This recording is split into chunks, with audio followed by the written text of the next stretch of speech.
Ads లేకుండా latest episodes చూడండి. చెప్పొద్దునా?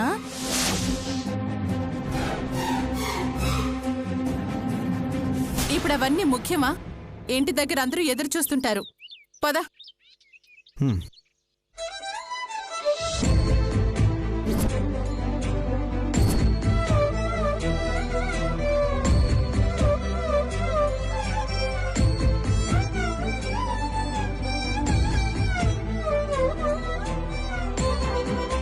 సిద్ధు తీసుకో. థ్యాంక్ యూ శౌర్య. పద కళ్యాణి.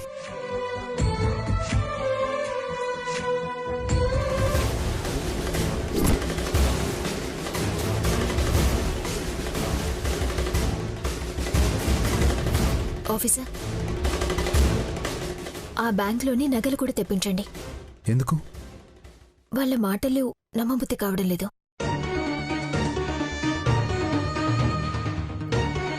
వాళ్ళకి కొన్ని పరీక్షలు పెడతాను. వాటిలో పాస్ అయితే అప్పుడు నమ్ముతాను. మీరైతే బంగారం తెప్పించండి. ఓకే పద.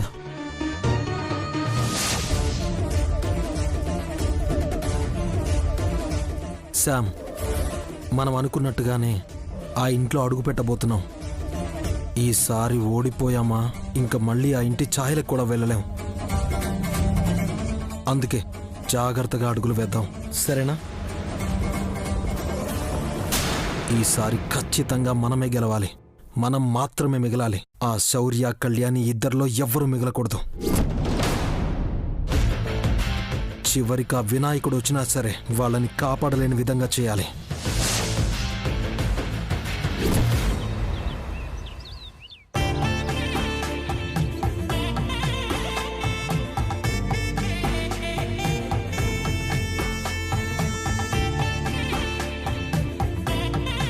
బాజీ, అమ్మా, ఏరా ఇంకా పనులు పూర్తవలేదా? వాళ్ళు విగ్రహం తీసుకుని వచ్చేస్తుంటారా? అయిపోయిందమ్మా. ఇదిగో ఈ పూలేస్తే అయిపోయినట్టే. కానీ కానీ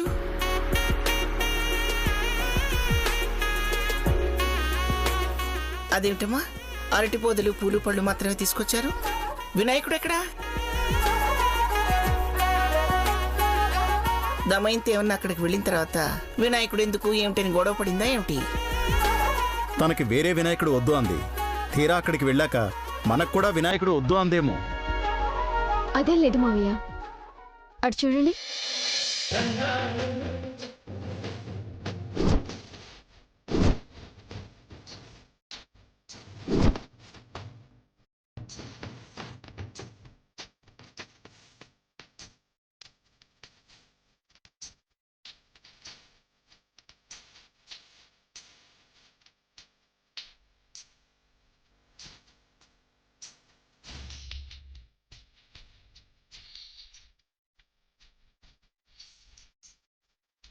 వదినా, వినాయకుడి నిమజ్జనం రోజున కూడా ఈ విధంగా నెత్తిన పెట్టుకుని ఎవ్వరూ తీసుకెళ్లరు. ఏ లారీలోనో ట్రాక్టర్లోనో తీసుకెళ్తారు. నువ్వొక్కదానివే నెత్తిన మోసుకొని తీసుకొస్తున్నావు. నా బొజ్జ గణపైకి నేనెంత సేవ చేస్తే అంత మంచిది. ఆయనంత కరుణిస్తాడు.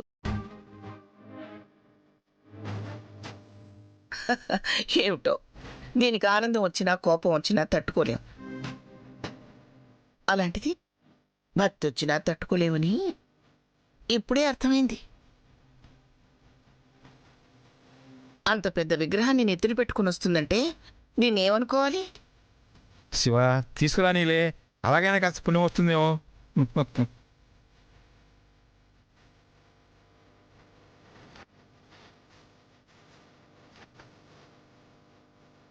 రాదమేంటి? జాగ్రత్త. అమ్మా, భక్తి అంటే ఇది. నిష్ఠగా వినాయకుడిని నెత్తిన పెట్టుకుని ఇంత దూరం తీసుకొనొచ్చాను. ఇక మీరందరూ ఎన్ని పూజలు చేసినా పుణ్యాలు ఫలాలు నాకు, మీకేం రావు.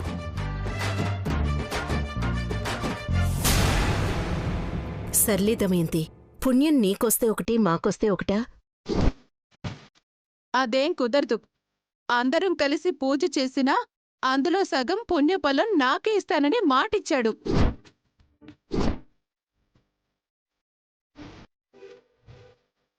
ఎవరిచ్చారే? ఆయన ఇచ్చారండి. ఆయనంటే ఎవరు? నేనే కదా మీ ఆయన్ని. అబ్బా మీరు ఆగండి. ఆయనంటే మా బొజ్జ గణపయ్య. ఓహో,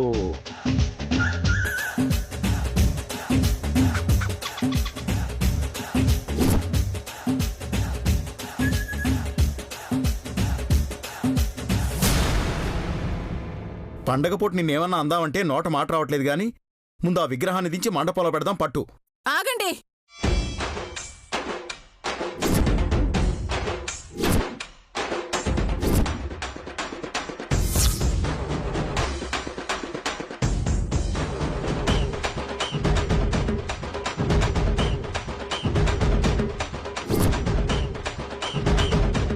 ఏమైంది?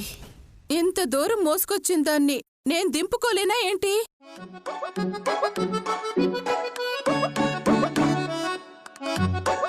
పల్లవి ఒక చేవేవే. అలాగే వదినా.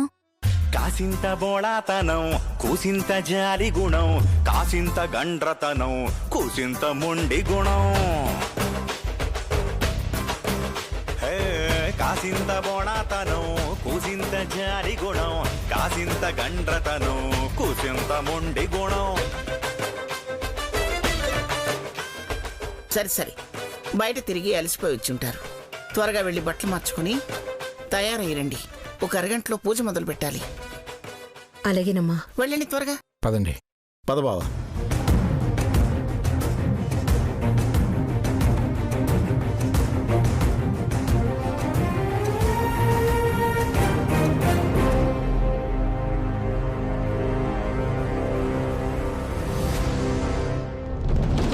చూసావా ఎంత కష్టపడి తీసుకొచ్చానో? నువ్వు చూస్తున్నావుగా అన్నీ. ఎవరికీ కనిపించకుండా వచ్చి నువ్వు అది చెయ్యి ఇది చెయ్యని నాకు చెప్పడం కాదు. ఈ పూజ ఫలితం అంతా నాకే దక్కాలి. పూజ చేయడం వల్ల వచ్చిన పుణ్యం అంతా నాకే దక్కాలి. నువ్వన్నట్టుగా నా జాతకం మారిపోవాలి. ఆ తర్వాత నీ ఇష్టం.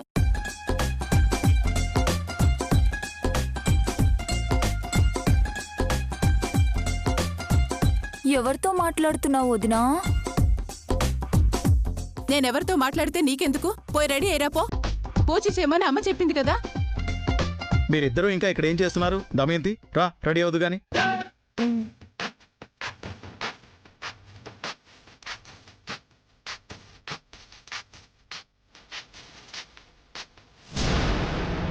నాకు కూడా తెలియకుండా మా వదిన ఏదో చేస్తుంది. ఏం చేస్తుంది?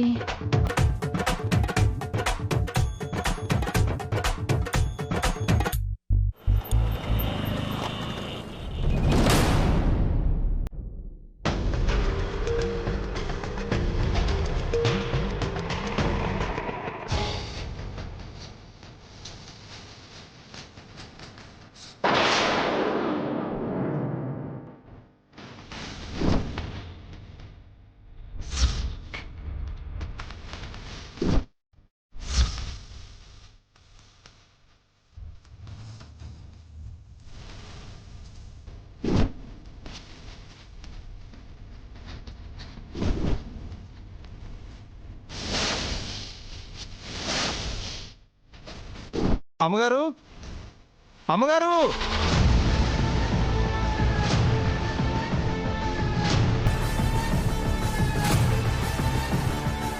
ఏమైందిరా? వాళ్ళు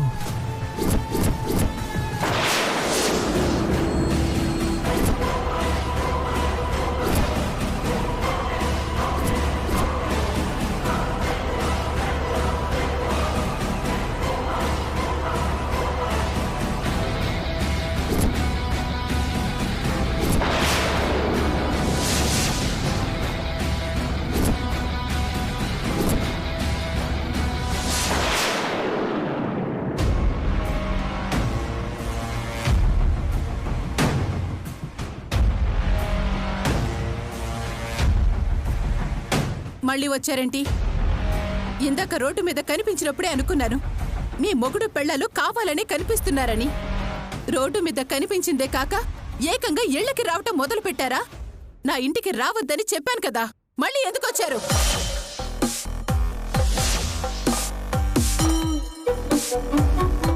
మీరేం మాట్లాడరేంటండి? ఎప్పుడు నేనే మాట్లాడాలా? ముందు వాళ్ళని బయటికి పంపించండి. సిద్ధు, ఇప్పుడిప్పుడే కాస్త ప్రశాంతంగా ఉన్నాం.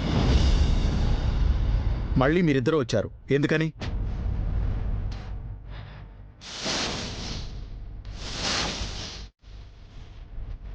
మర్యాదగా సంపదను తీసుకుని బయటికి వెళ్ళిపో.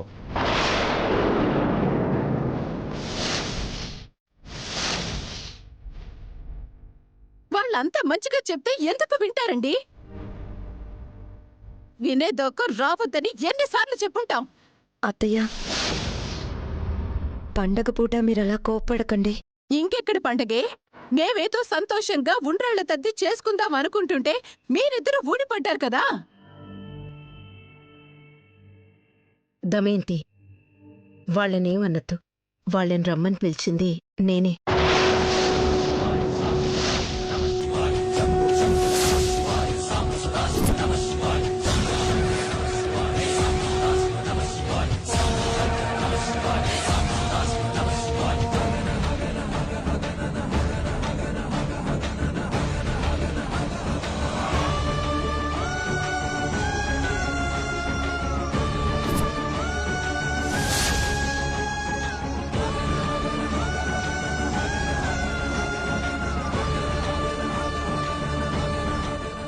ఏంటి? నువ్వు పిలిచావా? అంత నీ ఇష్టమేనా? ఎవరిని పడితే వాళ్ళని కొంపలోకి పిలుస్తావా? అసలు నాకు చెప్పకుండా పిలవడానికి నువ్వెవరో? ఉండ్రాళ్ల తద్ది పూజ చేసేటప్పుడు నలుగురిని పిలుస్తాం. అందర్నీ పిలిచినప్పుడు వాళ్ళని కూడా పిలవడం తప్పేంటని వాళ్ళని పిలిచాను.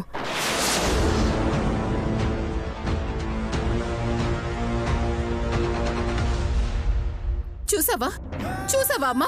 వద్దొద్దు అంటే పెత్తనమిచ్చావు. ఇప్పుడు చూడు, ఎక్కడెక్కడ వాళ్ళని కొంపకి చేరుస్తుంది. మళ్ళీ నేనే పిలిచానని ఎలా చెప్తుందో చూడు.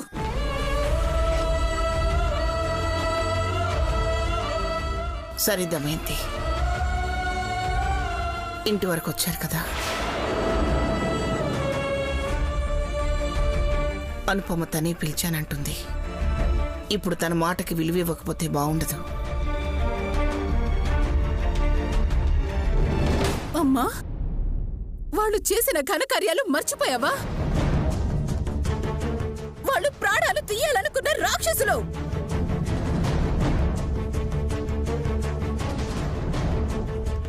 అలాంటి వాళ్ళని మళ్ళీ కొంపలోకి చేరుస్తానంటావేంటి? నలుగురితో పాటు వాళ్ళు వచ్చారు. పూజ అయిపోగాని వాళ్లే వెళ్ళిపోతారు. దానికెందుకు దమయంతి ఇంత రాద్ధాంతం? అమ్మా, నువ్వు శాంతమూర్తివి. నీకు అందరి దగ్గర మంచి పేరు కావాలి. ఓ మంచితనం చూపించేగా నాకు రావాల్సిన పదవులన్నీ కొట్టేశావు. ఇప్పుడు ఇలాంటివన్నీ చేస్తున్నావు.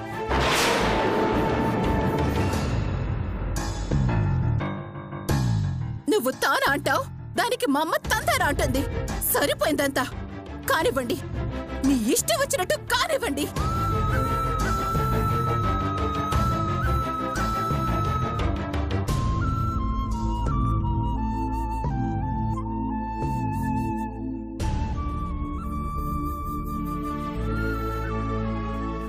సారీ అమ్మా, మీరు రమ్మన్నారని మేము వచ్చాం. అత్తయ్య మేము గతంలో చేసిన తప్పుల్ని క్షమించలేకపోతుంది. అత్తల అండంలో తప్పులే సంపద. మనం చేసిన తప్పులకి కనీసం వాకిట్లో నిలబడినిచ్చారు. అందుకు సంతోషపడాలి.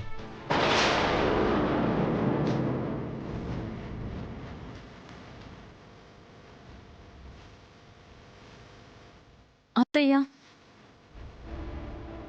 కడుపుతో ఉన్న మనిషి వాకిట్లో నిలబడుంది. అనుపమమ్మ పిలిస్తేనే వచ్చామని అంటున్నారు. రమ్మంటే లోపలికి రమ్మనండి, లేదా బయటికి పొమ్మనండి. మధ్యలో నువ్వేంటే? తమ్ముడిని చూడగానే తమ్ముడి మీద ప్రేమ పొంగుకొచ్చిందా? గతంలో వాడు చేసినంత మర్చిపోయావా? చిన్ని, నువ్వు ఊరుకో. అనుపమ రమ్మంది, దమయంతి వద్దంది. శుభం అని ఉండ్రాల దద్ది చేసుకుంటుంటే ఈ గొడవలన్నీ ఎందుకు చెప్పండి?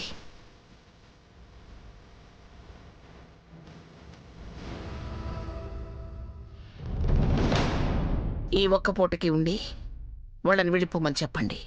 ఎందుకమ్మా అన్నీ తెలిసి కూడా సంపద వాళ్ళని ఇంట్లోకి రానిస్తున్నావు? వాళ్ళు తప్పు చేశారు, చేసిన తప్పు తెలుసుకున్నామని అంటున్నారు. బతకడానికి నానా కష్టాలు పడుతున్నారు.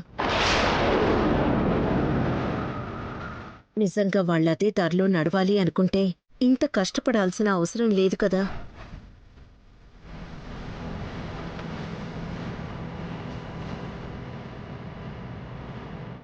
సంపద కడుపుతో ఉంది కాబట్టి దమయంతికి ఇష్టం లేకపోయినా పూజకి పిలిస్తే మంచిదని పిలిచాను. ఇప్పటికైనా మీ అందరికీ అభ్యంతరం లేదంటేనే వాళ్ళని లోపలికి పిలుస్తాను. లేదు అంటే క్షమాపణ చెప్పి బయటికి పంపిస్తాను.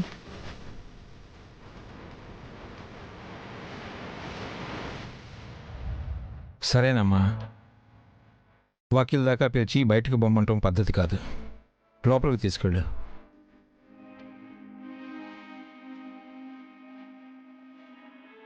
లోపలికి రండి. రే తమ్ముడు, రారా, రా సంపద.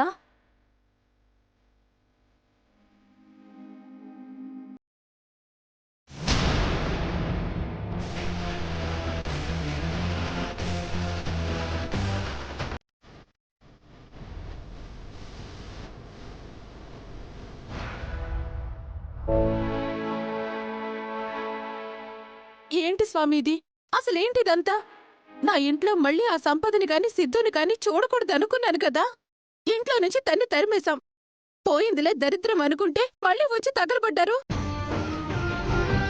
మా ఇంట్లో పూజకి అనుపమ సంపద వాళ్ళని ఆహ్వానించడం ఎందుకని? నువ్వలా ఉండాలి, ఎలా ఉండాలి అని నాకు చెప్పడం కాదు స్వామి. ఆ అనుపమకు కూడా కాస్త బుద్ధి చెప్పాలి కదా.